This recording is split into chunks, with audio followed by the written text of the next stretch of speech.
speak of creativity, I'm not attributing to the concept the Hello guys, so today I'm going to eat clean. See, I'm on John Otto's Hollywood's bulking program now, and I've been eating clean. As you can see, this has good macros inside. You got the noodles here.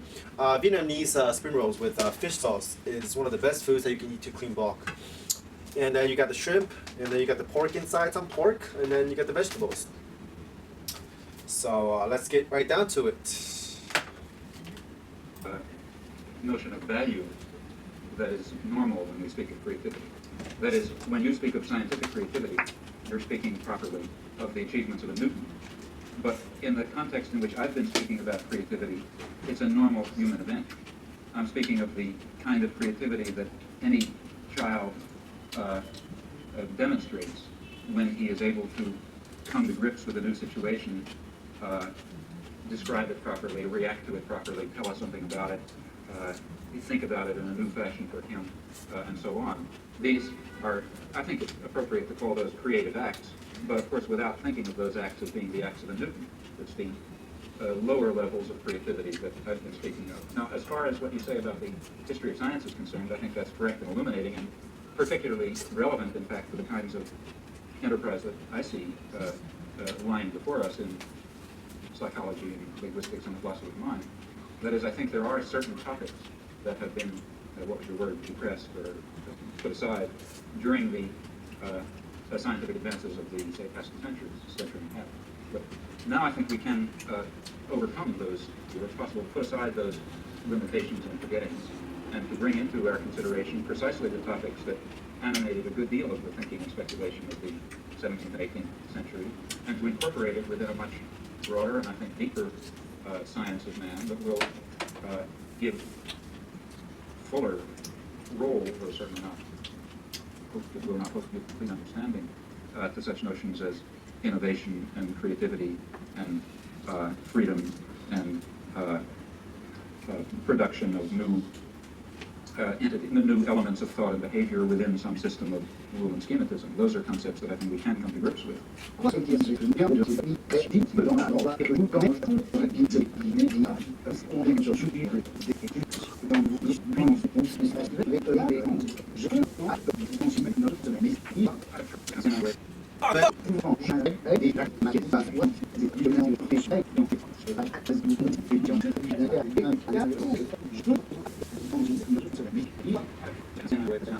More or less empirically adequate. This is a remarkable fact.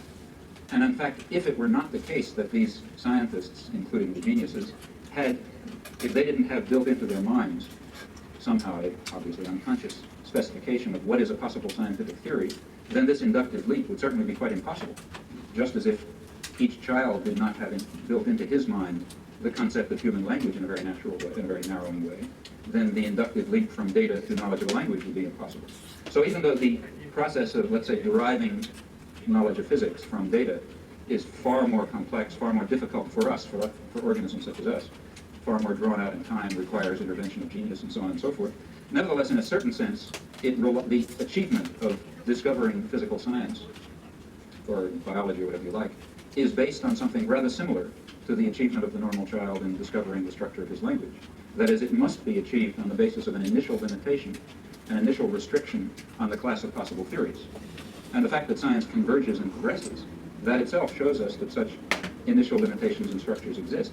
That is, I don't think that scientific progress is simply a matter of accumulative addition of new knowledge and absorption of new theories and so on. Rather, I think it has this sort of jagged pattern that you described for getting certain problems and leading to new theories and so on and so forth.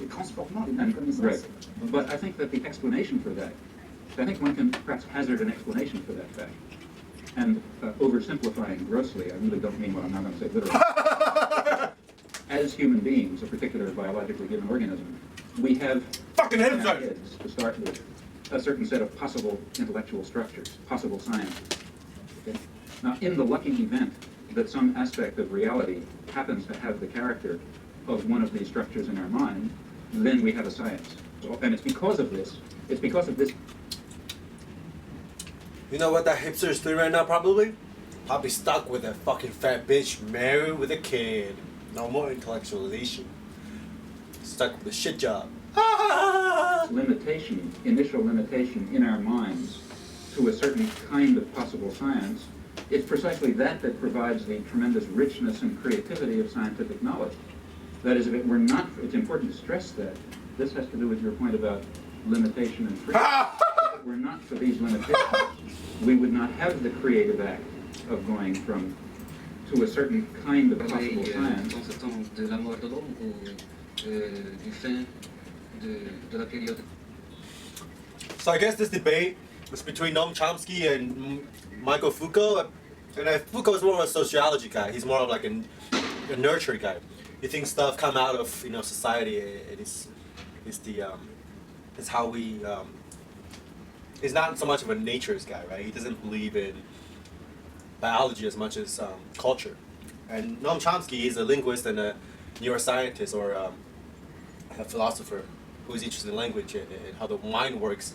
Is that they're debating about human nature, and they're talking about creativity. And Chomsky thinks that creative discoveries arise, just like language, arise out of a limited structure that is already embedded within the human mind through evolution, through the basic structures of how the brain, the modules of the brains are organized.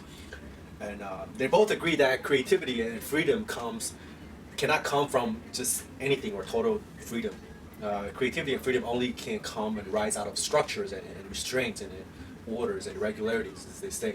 But Foucault is more of the guy who thinks this kind of creativity arises out of a structure which arises out of class struggles or societies and whatever culture is impinged upon us that give rise to our thoughts. And Chomsky is saying, well, not so much about the social aspect of restraint, but more about the cognitive, the nature of how the brain is organized biologically. That has more to do with how creativity arises.